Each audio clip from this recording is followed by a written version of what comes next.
Hello and welcome back to another episode of All in All with Alex. I'm your host, of course, Alex. Today we have a very special guest, Mr. William Allen. Hi, Alex. How are you? Thanks for You- having me on. Oh yeah, no problem. Appreciate you taking your time to come on. I know we all are pretty busy, have a lot of things going on in life, but it's definitely good to have a sit down with you. So we're gonna jump straight into it. I know people are here. They want to hear what we got planned for today. So we're gonna start off with just can you give them a quick little background about yourself? Yeah, I'm retired now, but I had a job for about 30 something years working in information technology as a manager. I have a degree in psychology, which I never did use. I never went on to get a graduate degree, but nevertheless, it served me pretty well. And probably about, I'd say probably about 10, 15 years ago, I found out about this personality trait that I have, and a lot of other people have as well, Mhm. called high sensitivity. And I did some, took me a couple of years after I read the book that Dr. Elaine Aaron wrote, which just about everybody who has this trait has read. And it took me a while to get my hands around. It's a really difficult concept for a lot of men to admit that they have this high sensitive trait.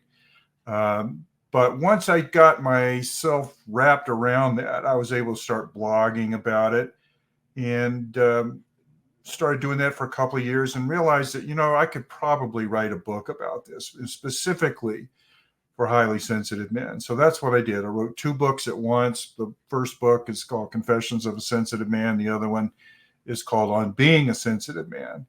And I self-published those a couple of years ago, and I've been on this track ever since, promoting this trait, this personality trait, to help educate people about what it is, and especially for highly sensitive men who may be struggling with the idea of this trait. So it's good to be able to help educate people about it. And Okay. that's going to take me up right to where I'm at right now. Okay. Okay. So can you define can you define what a highly sensitive man is so that way viewers can make sure they're on the same page as us? Absolutely. And that's a good question, too, because a lot of people don't have misunderstandings about high sensitivity, what it is. First of all, it's a personality temperament trait. That means you're born with this trait. It's usually passed down generation to generation. A lot of times, parents are highly sensitive and have highly sensitive children. Sometimes parents are not highly sensitive, but they still carry the gene for it. And high sensitivity is genetic largely. Um, it has four main characteristics to it that most highly sensitive people have. And that is represented by an acronym that Dr. Aaron uses a lot. It's called DOES, DOES. The D stands for depth of processing. Highly sensitive people really deep dive on stuff. They take in a lot of sensory information, which is part of what the sensitive part of this is. And once they get it inside their brains, they start really churning it and processing it and going over it in very deep, fine detail. This is a characteristic that most highly sensitive, probably all highly sensitive people have, is this ability to be able to process information at a very deep level. The O stands for overstimulation, and that usually happens to people who are highly sensitive because we're taking in so much information. You can imagine having a computer and you're just running every task in the book on the computer, and eventually what happens is it just kind of freezes up because it's overstimulated or overtasked. And that's what happens to a lot of highly sensitive people. This is something that I think people notice about highly sensitive people is they kind of get overstimulated and then they have to kind of shut down and go someplace quiet and process the information that they've received, and also have a chance to sort of re-energize themselves. So overstimulation is another characteristic of highly sensitive people. The E stands for two things. It stands for emotional reactivity, because we're very emotional people. And I think that's another thing people notice about highly sensitive people, is that they tend to express their emotions more openly, more freely, and they are affected by their emotions in a lot of ways. The other side of that is empathy. We're very empathetic people. We care about what happens to other people, because a lot of times that empathy that we have is caused by the fact that we have more mirror neurons, or our mirror neurons are more active. That means that we feel and appreciate what other people are feeling. The last letter is S, and that is a sensitivity to the subtle things in the environment. So a highly sensitive person, if you take them to a party, they'll notice that the music may be maybe there's too much bass in the music, or maybe they'll notice the perfume that somebody's wearing across the room, or maybe the hors d'oeuvres are a little saltier than maybe they should be. That sensory information is part of and parcel of the way we process information, is we pick up those subtle cues in the environment. So taken as a whole, those four things are kind of indicators of someone being sensitive. It's not just somebody that is always emotional all the time, although that is in some ways part of it. It's more than that. It's a processing capability that highly sensitive people have. I like to look at it like this, Alex. If you were going to go take a very precise measurement with something, right, you'd want to use a tool or a measuring device that was very sensitive to what you're measuring, right? You don't want to use something that's not going to be picking up a good reading. But sometimes when you use a highly sensitive measuring tool, it has a particular level of tolerances. You may not be able to use it in freezing temperatures. You may not be able to use it in 150-degree heat either. So there is some give and take with that. But that's what highly sensitive people are. They're precision processors of information. And here's another interesting thing, too. 20 or 30% of the human population has this trait. This is not a 1 in a million type of thing. There's several billion people in the world who have this trait, half of which are men, half of which are women. It's not a more of a female thing versus a male thing. It's about half and half for both of those. So there are a lot of us out there, but very few. And although I'm happy to say more and more people are learning about it and understanding that they have the trait, but a lot of them don't. And that's one of the reasons why I like to talk on podcasts and help people understand what the trait is. Okay.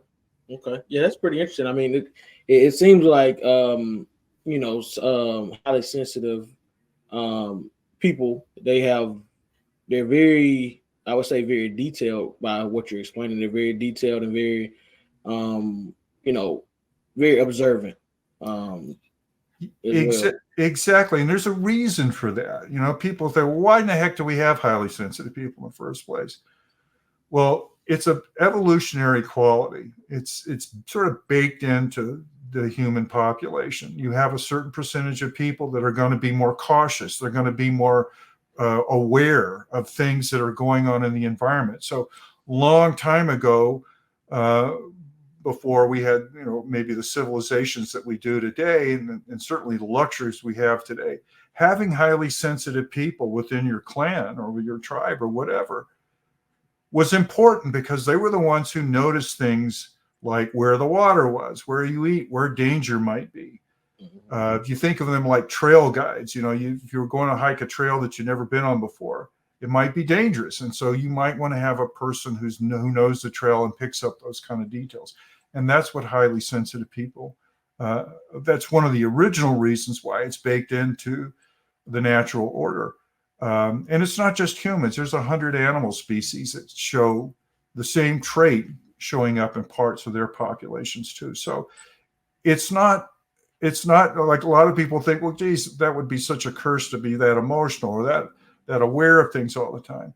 Well, it is and it isn't. But the point is that nature is furnished us for the survival of the human species as well. Mm-hmm. Okay, so what would you say would be some of the ups and downs of being highly sensitive? Well, I tell you what, we'll start with the downs because that's probably the first thing people, if you've got listeners that are highly sensitive and they're starting to say, oh yeah, that sounds like me, then why do I have all these emotional outbursts? Why do I have to go, retire to a quiet room when I'm overstimulated? Those are some of the things that I think it's not so much the qualities of the trait, it's the individual's inability to understand or has not understood what these qualities are and how you can kind of get around them. So for example, if you get a sort of a meditation practice going or a relaxation practice or something that you do that calms you down and you get really focused and turned into that, what happens is that when you have these events, you become more resilient. So you can have an overstimulating event happen to you, but then you can recover more quickly. Getting maybe a little too emotional, you can learn about emotional regulation, how you can kind of temper and throttle your emotions to try to avoid those kind of things. So a lot of the downside of this is basically because people are never taught how to do this, right? And that includes even people who are not sensitive, reacting certain ways and learning how to control that. The upside is, I think, the output of all of this stimulation and processing and everything we do is an awareness of things, right? We see things like injustices. We see things like things that need to be changed. We see things, and a lot of times creative individuals, if you think of some of your favorite artists, whether musicians or artists or painters or writers or whoever, actors, these are people that very likely, not necessarily, but very likely are highly sensitive people because of the awareness they have to the craft that they're creating. And so they're able to take things like this little bit of data and this little bit of data and put it together and create something that's brand new, a piece of music, a piece of artwork, or a book or something. It's that ability to be aware of those things. And I think, to me, that is the most important and significant thing about the trait that people need to be aware of. Okay. So do you feel like, because me just listening to you explain it, do you feel like people are sometimes like confusing highly sensitive with people that just have an attitude problem? Oh yeah, that happens a lot. And I think sometimes, especially because highly sensitive people, you put them in a crowd of people, about 70% of highly sensitive people are introverted. And a lot of times introverts get a bad rap because they're quiet. And some people think, well, maybe they're stuck up or they're too good to talk or whatever. That's not the case at all. So yeah, there's a lot of confusion. In fact, even medical professionals misdiagnose this as autism or ADHD or a few other things that it gets confused with. And it's not like that at all. And one of the best ways to combat that confusion is just to educate people about the trait so they understand that if a highly sensitive person is quiet, it means likely that they're just processing the information you just shared with them. And they're not just yapping away, they're thinking about it and trying to figure out the best response. And that could also mean, too, that they're overstimulated. They just need to be quiet to settle themselves down a little bit. Just me listening to you saying that last part about, whenever somebody, you say something to a highly sensitive person and, they may be quiet and having to, process the information. I see that a lot of myself. I process a lot before I say anything because, I want to make sure I have all the right information with different things that I do or say to people. Because, some people would just say stuff and not care what they say, or they not think about what the outcome of what they say is going to be. And I'm more so kind of, particular in what I do say to a person or how I do respond to something that is being said to me. So I definitely see some, some similarities in that with myself as well. Well, that what you just explained to me suggests that, you have a high degree of empathy. You want to say the right thing when you're talking to somebody, think about it, process it. And you're doing some deep processing there to do that in order to kind of get the right way that you want to say that, because you care about how you affect other people. That's another trait that highly sensitive people have too. That's kind of a conglomeration of the other things I talked about. But being empathetic means you care about what happens to other people other than yourself.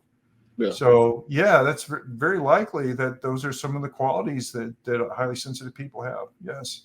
That's interesting. That's interesting because I, you know, I was prepping some of the questions, you know, getting ready for the podcast, and you know, I wasn't, I would say I wasn't, you know, as I didn't have enough research on the topic to know, you know, the actual, you know, phases or the actual, you know, that does the terminology that you were speaking of. Right. You know, because like, you know, me just listening, talking back to him, I'm like, man, that's crazy. The only thing is, you know, the only thing is like, hey, I see all those factors in myself, is, you know, except for like emotional part. You know, that is the only part I really don't see as much, but definitely the thinking and the processing and the Right. empathy and you know, noticing, you know, always kind of noticing the surroundings and things like that, and being, you know, being quiet. I was always very quiet my entire life. I'm still kind of quiet now, but I host a podcast, so I have to speak. But I'm for the most part quiet. You know, sometimes I'll be, for example, like I'll be riding, and you know, me and my dad may be going like an hour up the road, and we'll be sitting in the car, and he's very much a talker, but I'm very much a quiet person, so Right. I can literally ride a whole hour with him and not say two words to him. But I mean, it's my dad. I love him. You know what I mean? But we're, you know, I just, if somebody don't kind of like spark the conversation with me, most of the time I'm kind of just quiet. So. Well, let me ask you, Alex, do you find people that, let's say you're in a situation, maybe not with your dad, but maybe somebody else, and you want to be quiet? You're riding along in a car. Do they ever say anything to you about not saying anything? In other words, that you were talking about that a minute ago, where people can kind of judge you because you're not doing what they're doing. So, you know, that's kind of where a lot of highly sensitive people are. Like I said, many of them are introverts, not all, but many of them are. Yeah. And being quiet is a natural state for them, because a lot of what goes on in their head is where they live, right? So you know, it's funny. It's kind of funny because my son is highly sensitive, and when he was younger, we would go for rides in the car, you know, to go places, do things, and we could go for an hour, not say a word to each other, and both of us are happy as hell. Didn't bother us, either one of us, to do that, but that was our natural state, right? It's just like I said, it's very much like introverts to be that way. Highly sensitive people, as I said, many of them are introverts, so naturally highly sensitive people are kind of let quiet that way too. Yeah, and it kind of makes sense now, because my dad was telling me, like, you know, I really didn't like start really just talking to people until I was like 5 years old. It's like I knew how to talk, but I just was like, you know, I'm in my zone to myself. I don't really talk to a lot of people until I was like really 5 years old, when I really just started talking a little bit more. But Yeah. which that makes sense, because my whole life. Look at you now. You're a podcast host, so Yeah, you have to talk. Yeah, and you know, it's crazy because I'm not so much of a talker, but you know, when it comes to somebody else telling me their issues or what's going on in their life, I can help them get through it and help them talk about their life. Right. But I don't really just normally just talk myself unless somebody gives me a reason to talk or gives me a topic or things like that. So. Yeah, exactly. That's interesting. I didn't expect that to go that way, but hey. um, so being highly sensitive and then being in a relationship or marriage or things like that. So how does that work? Because I know some people are more so talkative, and then, you know, of course, being highly sensitive, you're more so quiet. So how does that work in relationships? Well, I always say, and I've written about this a couple of times in the blogs about relationships with highly sensitive. But that's a big concern with a lot of highly sensitive men, is finding the right partner. You know, I mean, I think everybody should really put a lot of effort into trying to find the right partner for them. But highly sensitive people, it's, I think, especially important because if your partner is outgoing and they're, I don't know, they live on the outside of themselves, and you're introverted and more of an HSP, you're going to be living on the inside. So a lot of people aren't comfortable with that. And if they're not comfortable with that, you're not going to be comfortable either. And you'll either be trying to change who you are to fit them, or they'll be trying to change to fit you. So I say for highly sensitive people to be very mindful about the kind of relationships you get involved with, because it's one of the things that highly sensitive people do, and it may not be the best thing, but it's something that happens a lot, and that's people pleasing. So they want to please their partner, and they'll change and they'll drift away from being who they authentically are, and that never really works out very well in the end, because at some point you're going to want to be who you are and they're going to want to be who they are. So again, it just be careful about who you choose if you're a highly sensitive person. And if you're dating a highly sensitive person, be mindful of the fact that they do need downtime. They do need quiet time. They sometimes need alone time. But if you really love the person and you guys match up pretty well everywhere else, you can still make that kind of relationship work. But the thing is, you both have to understand each other. And I think it's incumbent upon the highly sensitive person to be able to share what being highly sensitive means to their potential partner, so that they don't, they're not going in to a relationship with you, not understanding the ins and outs of who you are. So Dr. Elaine Aron and her husband he's also a psychologist, have written a wonderful book for highly sensitive people called The HSP in Love. And so I would recommend anybody that is a highly sensitive person to read that, because it talks about all those combinations: two highly sensitive people, a highly sensitive person, and not non-highly sensitive, that kind of thing, and what those relationships can wind up, where they can be hard and where they can be easy. Okay. Huh. So let me ask you this. The world is always ever changing, and there's always different things that's going on. And when people hear a lot of people hear the term sensitive, they think of it in a different light. Negative.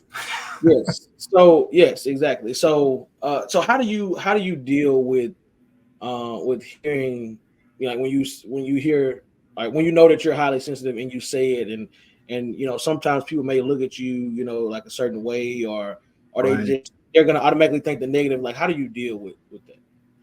Well, what I try to do is this. Let me just say this. This is not a problem just for highly sensitive people. The term highly sensitive in and of itself has a lot of negative terms, a lot of connotations to it, right? You've heard the term too sensitive. Well, you're too sensitive, or you're too emotional, you're too this. And so we associate that with the word sensitive, but sensitive has a lot of different meanings to it. And the term to describe this trait has been around since the mid-90s, right? So it's been around for 30 years or so. There have been a few people that have tried to create new terms like high sensory intelligence, which is a good way of describing it. Others have to do with high sensing, right? Those are all good words as well. But the vast majority of people know the term now as being highly sensitive. So I look at it like this. As highly sensitive people, we got to own this term, right? We got to develop the narrative that we want people to think about when they think about high sensitivity. So if I talk to somebody and tell them, they'll ask me, well, you wrote some books, what did you write about? And I say a highly sensitive personality trait in men. And they kind of give me that look like, like there's something wrong with that characteristic or that trait or the title of the book or anything. Mm-hmm. And so what I try to do is explain to them what it is. Dig a little deeper. Sensitive to most people is a very emotional, weak, frail, afraid of criticism type person. It's like a wallflower, right? Mm-hmm. And certainly when men start hearing that term and they associate it with men, it just automatically goes south right away, right? So you have to kind of make them understand. Remember, we talked about the evolutionary reason that the trait is here, and also to talk about the good things about the trait. The things that make highly sensitive people very creative, make them actually very good decision makers. They're a little slow because they process things more deeply. So once they start learning about these positive attributes, then you can start moving the narrative over a little bit to a more positive way of looking at the term sensitive. So it is a difficult challenge. I'm not going to lie about that. And there have been a lot of people in the sensitive community that wanted to change this term because they have to deal with that negativity. Yeah. But I look at it like this, Alex. It's our term. It's what we've been using for 30 years. And I'm just going to press on and try to educate people and help them understand the positive sides of it.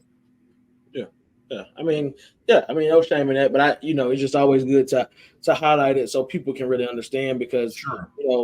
I'm going to be honest. I didn't, when I seen it, I was just like, okay, I was like, I didn't really know the terminology, but I knew it was more to it. So I was like, I want to learn the full story behind it because, you see the term and if you don't know what it is, you just like, you don't know what to think, you know what I'm saying? Some people are going to automatically go negative, but in my mindset, I was just like, okay, well, hey, I know what the topic to focus on. I know, where we're going to go with it and hey, go on from there. But definitely have to, keep pushing and keep making people aware of it because a lot of people don't know that they are HSP, like myself, apparently. So, well, you would be surprised how many times I get on a podcast and they're in the same place you're at. They don't exactly know what it is, but they're intrigued by it, because it's something different. And half the time I wind up talking about the trait a little bit and they start, I'm kind of like that. And I'm kind of like that. Come to find out that they're highly sensitive. They never knew it. Right. Yeah. And it's like I said, for men, it's a tough one to grab hold of because you don't, it's kind of one of those things. So like if, and I know this is a little sexist here, but a lot of times people think, well, that's a feminine thing, right? That's what women do. Men don't do that stuff. Yeah. And that's one of the biggest problems I think highly sensitive men have is that they have to match up to this masculine thing that we've created over the centuries. Mm-hmm. And all highly sensitive is that these people are more sensitive. Now, sensitivity is a spectrum. Okay, it's like autism. It's a spectrum. So there are highly sensitive people. There are people in the middle who are maybe more sensitive than others, but not quite as high as highly sensitive people. And there are those people on the other end who I don't like to say they're low sensitive because we all have a degree of sensitivity no matter what, but they're more likely more impulsive and they're more outside of themselves, like extroverts, and they're more outgoing. And they're the people in the world who go out and do crazy things that move us forward, right? They take chances and risk.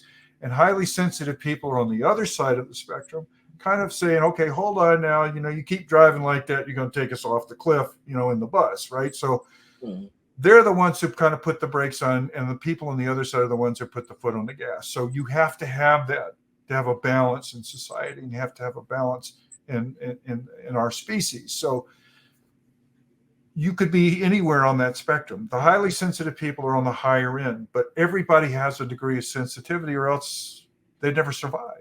Right. I agree. So how do you feel your own experience as HSP shaped your perspective on the role of sensitivity and masculinity in society? Well, I tell you what, I grew up in the South, and I grew up in a traditional Southern family where masculine roles were all clearly defined, right? Right. And I was never like that. I was a different kid, so I learned early on that if I wanted to get along, I had to conform. I had to sort of bend myself to fit that role model. And over the course of my life, that's what I did. I kind of denied a part of who I was.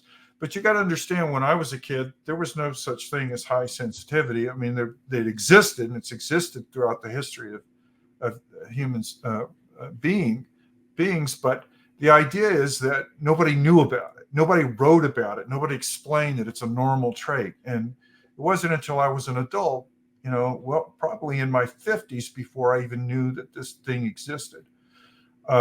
So throughout that whole period of time before I learned about high sensitivity, I kept thinking, well, I do get emotional sometimes. I have a great degree of empathy for people. I can be moved and touched by certain things that occur around me, and I'm aware of stuff that other people seem to miss.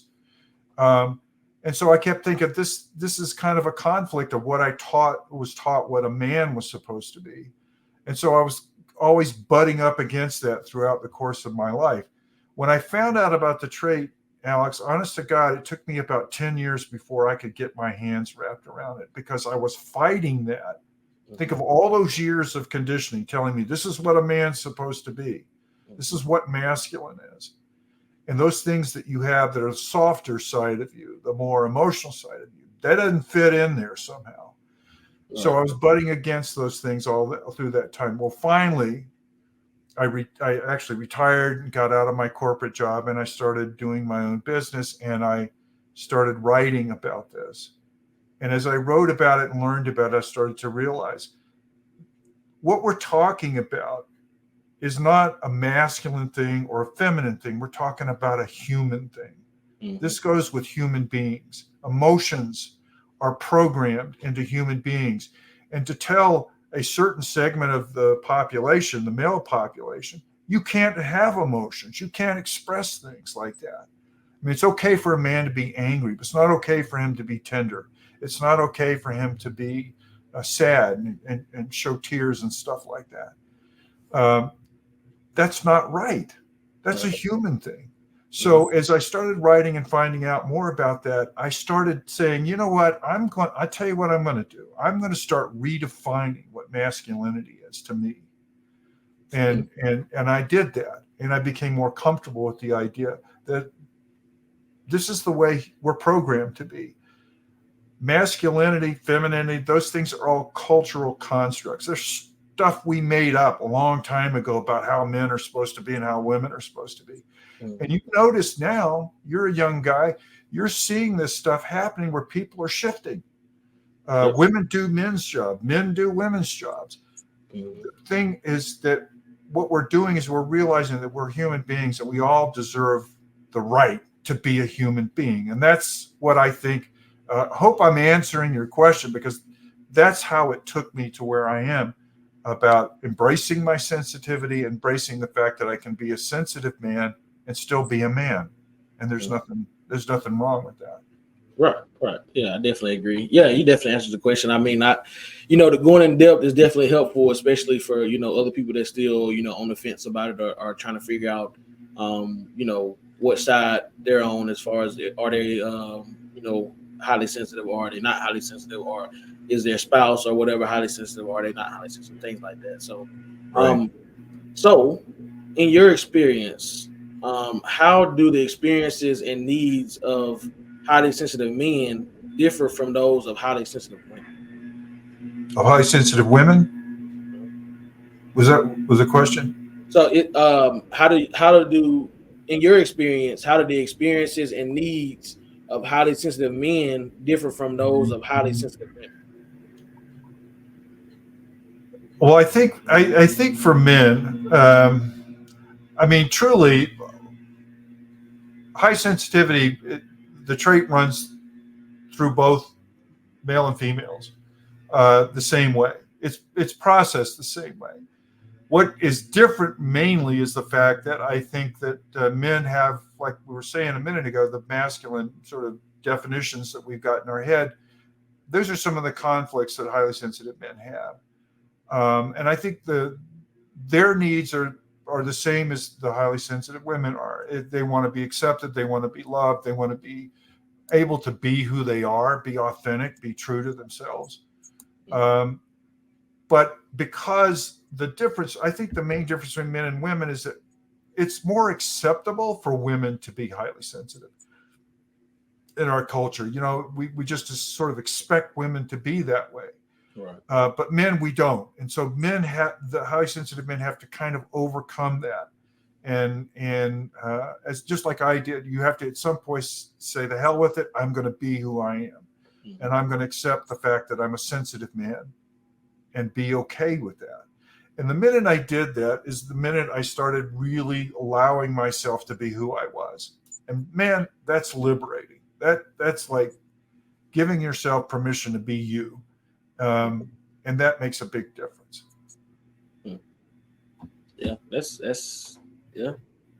I would agree. One of the biggest things that I find in life is, finding your inner you and accepting that and embracing it and pushing forward. Because at the end of the day, no two people on this earth are the same. That's right. So for sure. So what are some of the ways in which men, well, not necessarily men, what are some of the ways in which high sensitivity manifests in the brain and nervous system? And like, do you see that? Like, how do you see that impact on individuals' experiences? Well, we're obviously wired differently. The way we process information is different. The way we process emotions is different. There's been a lot of studies about the amygdala and hippocampus and how those things work differently for highly sensitive people. And both of those kind of work in conjunction with memory, and they work in conjunction with emotion and how emotion is expressed, and whether it's fearful or fear, flight, or fight, or whatever, those kind of reactions that take place. So there's clearly something that's been done with the brain of a highly sensitive person. It's a little bit different than it is for non-highly sensitive people. And it's funny, it's a good question. I don't think at this point there's been a real good mapping of how the highly sensitive brain works to the point where you could have, pull up a schematic and look at the brain and say, well, this goes in here and it goes out there and it does this. Mm-hmm. I've even asked some research psychologists if they could give me that model, and they say it doesn't exist right now. So unfortunately, I can only give you kind of a general answer to that question, and that the idea is that we know that we're wired different. It's a neurological response, that we have that's different than other people do. But to actually lay out the sort of the map and the lay of the land in the brain and how it works, I can't do that. I would love to be able to do it because I would love to see it myself. Yeah. Trust me, I definitely understand. So, yeah, that's pretty interesting. I hope that most people, were able to get a good feel on HSP and how it affects people's lives and their way of thinking and things like that. But before I get you out of here, the last question is, what advice would you give anybody that's highly sensitive, or any parents that are parenting highly sensitive children? Well, I like to call it the 3 E's. Number one, it's probably the most important thing to do is to educate yourself about the trait. There's a lot more information out there today than there was 10, 15 years ago. There's blogs, there's books. The first thing I would do is go to Dr. Aaron's site, and that's at hsperson.com. And there's a test out there. You can take it. It takes about 10 minutes to take the test. You can find out if you're highly sensitive or not by that test. That's kind of the gold standard right now they're using as the way to measure that. And they have a test for children. So if you're a parent and you suspect your child might be highly sensitive, you can take the test in lieu of the child taking the test, and just by describing behaviors and stuff like that. So that's one of the first things I would recommend anybody do, is educate yourself about the trait. The more you know about it, the more comfortable you're going to be with it, and the more likely you're going to be able to do the next thing, which is embrace the trait. Take it, own it. It's yours. It's you. It's who you are, whether you're male or female.